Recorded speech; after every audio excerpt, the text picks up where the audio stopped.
मैं डॉक्टर पप्पूराम कोहली, सह आचार्य राजनीति विज्ञान, राजेश पायलट, राजकीय महाविद्यालय लालसोट। प्रिय विद्यार्थियों, आज हम लोग जापान की डाइट, उसके अधिवेशन और उसकी कार्य शक्तियों का मूल्यांकन करेंगे।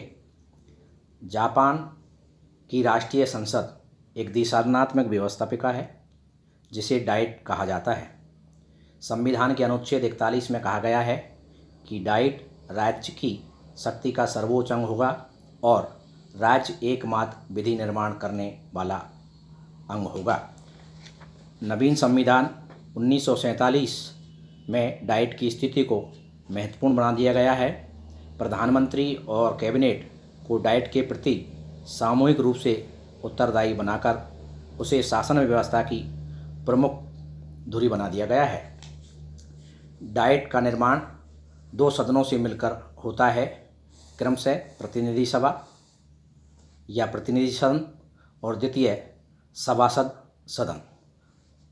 प्रतिनिधि सभा को लोकप्रिय सदन के नाम से भी जाना जाता है। यह प्रथम सदन है।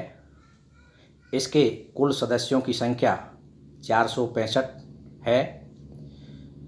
289 सदस्यों के चुनाव एकल संक्रमणीय चुनाव क्षेत्र और बहुमत प्रणाली के आधार पर होते हैं, लेकिन 176 सीटों के चुनाव आनुपातिक प्रतिनिधित्व की सूची प्रणाली के आधार पर होते हैं। इस पद्धति में उम्मीदवार को नहीं अपितु राजनीतिक दलों और उनकी सूचियों को मत दिए जाते हैं एवं राजनीतिक दल अपनी सूची के उम्मीदवारों को प्रतिनिधि सदन में भेजते हैं।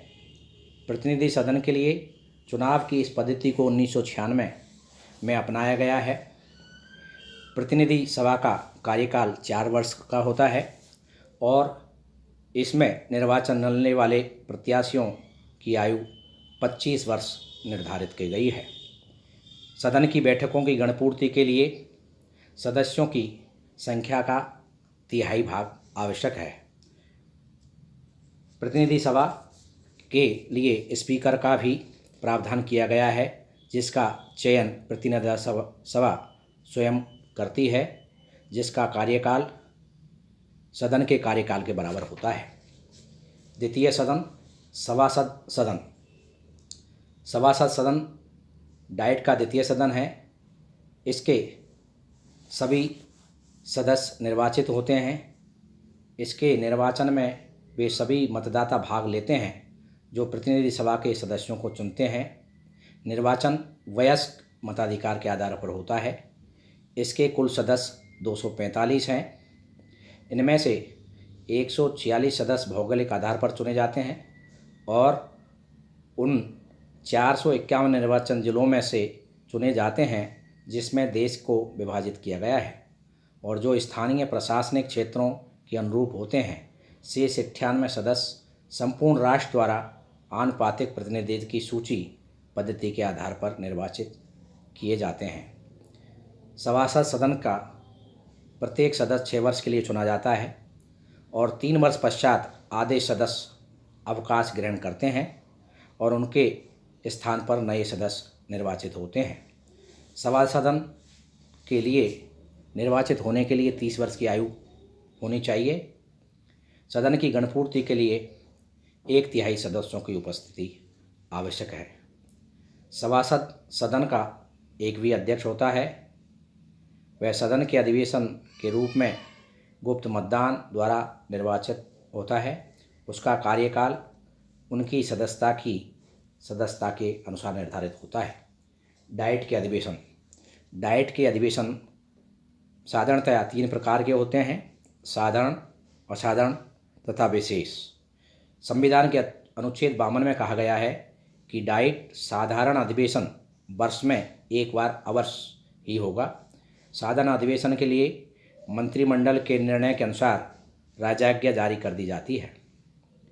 अनुच्छेद 53 में कहा गया है कि दोनों सदनों में से किसी एक सदन की सदस्यता का चौथा भाग या अधिक डाइट के असाधारण अधिवेशन की मांग कर सकता है। विशेष अधिवेशन बुलाने के पश्चात साधारण अधिवेशन के आरंभ होने से पहले हो सकते हैं। अनुच्छेद 54 में लिखा है कि निचले सदन का विघटन हो जाता है तो ऊपरी सदन का भी अधिवेशन या बैठक बंद रहती है, परंतु संकटकालीन स्थिति के समय ऊपरी सदन की बैठक मंत्रिमंडल द्वारा बुलाई जा सकती है। डाइट की शक्तियाँ। डाइट की शक्तियाँ इस प्रकार है। नंबर 1, विधायी शक्तियाँ। संविधान के अनुच्छेद 41 में कहा गया है कि राज्य की शक्ति का सर्वोच्च अंग है और कानून बनाने वाली एकमात्र संस्था है। साधारण विधेयक दोनों सदनों में से किसी भी सदन में प्रस्तुत किए जा सकते हैं। यदि किसी साधारण विधेयक के प्रतिनिधि सदन पारित कर दे और सभा सदन में भेजा जाता है, सभासद सदन या तो उसे पास कर सकता है या उसे 60 दिन तक अपने पास रख सकता है। उस विधेयक को संशोधन कर दे या रद्द कर दे। दोनों में असहयोग की स्थिति होने पर संयुक्त कॉन्फ्रेंस समिति स्थापित की जाती है, जो विधेयक के विषय में मतभेदों को दूर करने की कोशिश करती है। यदि विधेयक पर इस तरह से मतभेद दूर न हो तो प्रतिनिधि सभा सदन को उस विधेयक को दोबारा 2/3 बहुमत से पास कर देती है। उस स्थिति में वह विधेयक दोनों सदनों के द्वारा पास समझा जाएगा। जिस विधेयक को प्रतिनिधि सदन रद्द कर देता है, उस पर सभासद सदन न तो पुनः विचार कर सकता है और न ही उसे दोबारा आरंभ कर सकता है। नंबर 2, कार्यपालिका शक्तियाँ। जापान में संसदीय सरकार की स्थापना की गई है। मंत्रिमंडल को संविधान के अनुच्छेद 66 के अनुसार सामूहिक रूप से डाइट के प्रति उत्तरदायी बनाया गया है। प्रधानमंत्री डाइट के द्वारा चुना जाएगा। अधिकतर मंत्री डाइट में से ही लिए जाएंगे। अनुच्छेद 69 में लिखा है कि यदि प्रतिनिधि सदन अविश्वास प्रस्ताव पास कर दे तो सारा मंत्रिमंडल एकदम अपना त्यागपत्र दे देगा, जब तक कि प्रतिनिधि सदन को 10 दिन के अंदर विघटित न किया जाए। डाइट के सदस्यों को मंत्रियों से प्रश्न पूछने, उनके विरुद्ध काम रोको प्रस्ताव तथा निंदा प्रस्ताव पास करने का अधिकार है। डाइट के सदस्य मंत्रियों के किसी अनैतिक कार्य की जांच करने के लिए एक जांच समिति नियुक्त कर सकते हैं। मंत्रिमंडल को उपस्थित करने की शक्ति केवल प्रतिनिधि सदन को ही प्राप्त है। नंबर 3, विधायी शक्तियाँ। डाइट का राष्ट्रीय अर्थव्यवस्था पर पूर्ण नियंत्रण है। संविधान का अनुच्छेद 83 उपबंधित करता है कि राष्ट्रीय वित्त को परिचालन करने की शक्ति का प्रयोग उसी प्रकार होगा जिस प्रकार डाइट निश्चित करेगी। कैबिनेट द्वारा जो बजट पेश किया जाता है उसे डाइट ही पास करती है। डाइट को उस बजट की जांच करने का पूरा अधिकार होता है। सदस्यगण प्रत्येक मत की आलोचना कर सकते हैं। अनुच्छेद 60 में कहा गया है, बजट सबसे पहले प्रतिनिधि सदन में के सम्मुख पेश किया जाना चाहिए। इसके पश्चात बजट सभासद सदन में सम्मुख पेश किया जाएगा। यदि सभासद सदन प्रतिनिधि सदन को के कोई अलग निर्णय करता है और जब दोनों सदनों की एक संयुक्त समिति के द्वारा भी समझौता न हो सके या सभासद सदन 30 दिन तक बजट पर कोई अंतिम निर्णय न ले तो प्रतिनिधि सदन का निर्णय ही डाइट का निर्णय समझा जाएगा। इससे ज्ञात होता है कि वित्तीय मामलों में प्रतिनिधि सदन को ही प्रमुख शक्तियाँ प्राप्त है। न्यायिक शक्तियाँ। डाइट को कुछ न्यायिक शक्तियाँ भी प्रदान की गई हैं।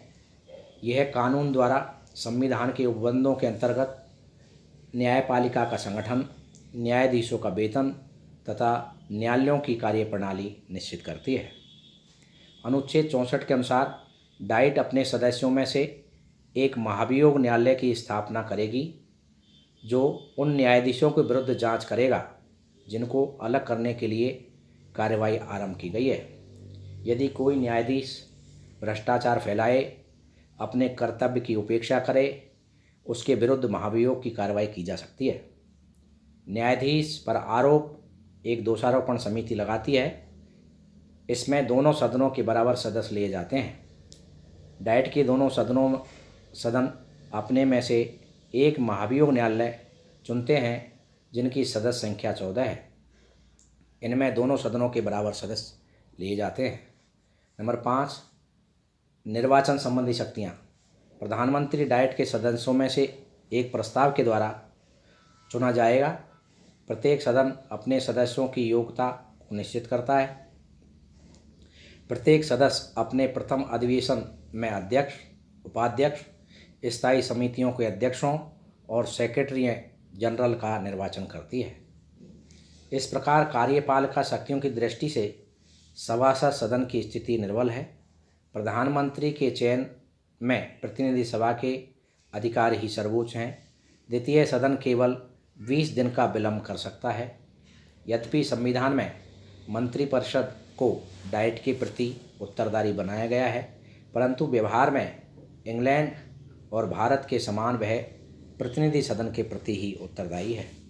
नंबर 6, संवैधानिक शक्तियाँ। संविधान के अनुच्छेद 96 के अनुसार संविधान में संशोधन के लिए प्रस्ताव डाइट के में आरंभ किए जाते हैं। फिर इसे प्रतिनिधि सदन की कुल संख्या के 2/3 बहुमत से या अधिक संख्या से पास किया जाना चाहिए। उसके बाद इस पर जनता का जनमत संग्रह करना होगा। संवैधानिक संशोधन में दोनों सदनों की शक्तियां निश्चित रूप से समान हैं, क्योंकि संविधान में संशोधन प्रक्रिया को सामान्य विधि निर्माण प्रक्रिया से भिन्न माना गया है।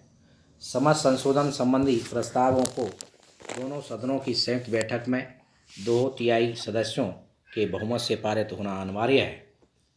चूँकि प्रतिनिधि सभा के सदस्यों की संख्या सभासद सदन से अधिक होती है, अतः संयुक्त बैठक में उसी का बहुमत होता है।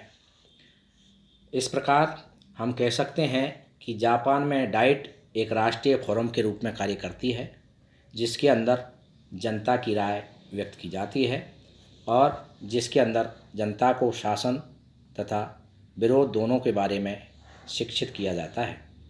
डाइट के अंदर होने वाले वाद विवाद जापान की जनता को राजनीतिक शिक्षा देने के मूल्यवान साधन है। सिद्धांत डाइट राजशक्ति का सर्वोच्च अंग है तथा उसकी शक्तियाँ व्यापक एवं विस्तृत हैं। वह शासन के समस्त अध्यक्षों से ऊपर है और संपूर्ण राज्य के लिए विधि निर्माण करने का अंतिम उत्तरदायित्व डाइट का ही है। राष्ट्रीय वित्त पर भी उसका नियंत्रण है और कैबिनेट उसके प्रति सामूहिक रूप से उत्तरदायी है। वह प्रधानमंत्री का चयन करती है और संधियों को अनुसमर्थन करने की शक्ति द्वारा वैदेशिक मामलों में निर्णायक भाग लेती है। व्यवहार में उसकी स्थिति भिन्न हो गई है। इंग्लैंड और भारत की भांति हर क्षेत्र में उसे मंत्रिमंडल के नेतृत्व में कार्य करना पड़ता है। मंत्रिमंडल ही देश का वास्तविक प्रशासक बन गया है। ब्रिटेन की भांति मंत्रिमंडलीय अधिनायक तत्व जापान में भी देखने को मिलता है।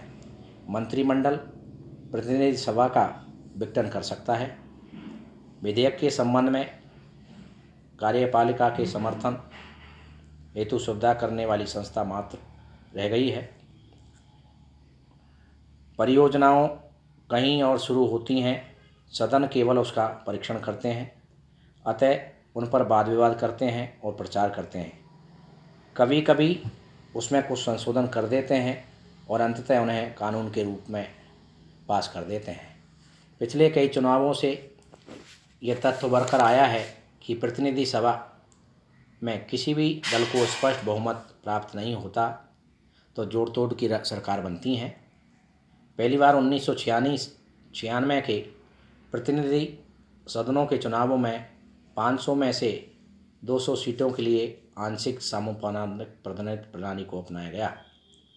आनुपातिक प्रतिनिधित्व प्रणाली जटिल होती है तथा सभी दलों में थोड़ा थोड़ा प्रतिनिधित्व बढ़ जाता है। नए प्रयोग के तहत 200 सीटों का निर्धारण समानुपातिक प्रतिनिधित्व प्रणाली से होने के बावजूद 1996 के चुनाव यह इंगित करते हैं कि सदन के पूर्ण बहुमत को सुव्यवस्थित करने में यह प्रणाली ज़्यादा सफल नहीं हुई है। सच यह है कि डाइट की शक्तियों का ह्रास हुआ है, परंतु इसका मतलब यह नहीं है कि वह अप्रभावी और व्यर्थ की संस्था हो गई है। वस्तुतः डाइट वह राष्ट्रीय प्लेटफार्म है जहां राष्ट्रीय मुद्दों पर विचार विमर्श होता है सरकार की त्रुटियों पर प्रकाश डाला जाता है और लोकमत को प्रभावित करने का प्रयास किया जाता है। एडरल वर्ष ने ठीक ही लिखा है, डाइट एक महत्वपूर्ण राष्ट्रीय मंच है। इसमें जनता के प्रतिनिधि अपने विचार व्यक्त करते हैं और जनता को सरकार के क्रियाकलापों एवं विरोधी दलों के उद्देश्यों से प्रशिक्षित करते हैं।